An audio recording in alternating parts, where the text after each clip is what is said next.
சாம்ராட் ஆன்மீகம் நேயர்களுக்கு வணக்கம்.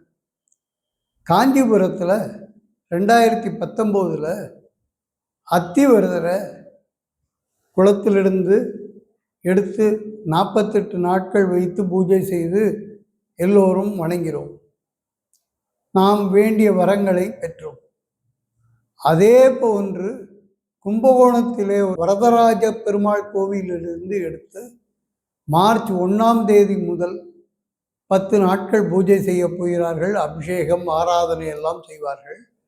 அதை நாம் சென்று வணங்கினால், அந்த அத்திவரதரை நாம் வணங்கினால் நமக்கு வேண்டிய வரங்களை நிச்சயம் அருள்வார் என்பதில் எந்த சந்தேகம் இல்லை. திருமண பாக்கியம் வேண்டியவர்கள், குழந்தை பாக்கியம் வேண்டியவர்கள், இது நாள் வரை நாம் முயன்று எந்த பலனும் இல்லாமல் நடக்காமல் இருந்த அனைத்தும் அவரை நினைத்து வேண்டினால் கண்டிப்பாக நடக்கும் என்பதில் எந்த விதமான ஐயமும் வேண்டாம். ஆகவே இந்த வாய்ப்பை பயன்படுத்தி எல்லோரும் அத்திவரதரை வணங்கி எல்லா விதமான நலன்களும், உங்களுக்கு வேண்டிய வரங்களையும் பெற்றுக்கொள்கள் என்று உங்களை விரும்பி வேண்டி கேட்டுக்கொள்கிறோம். ஓம் நமோ நாராயணாய நமக.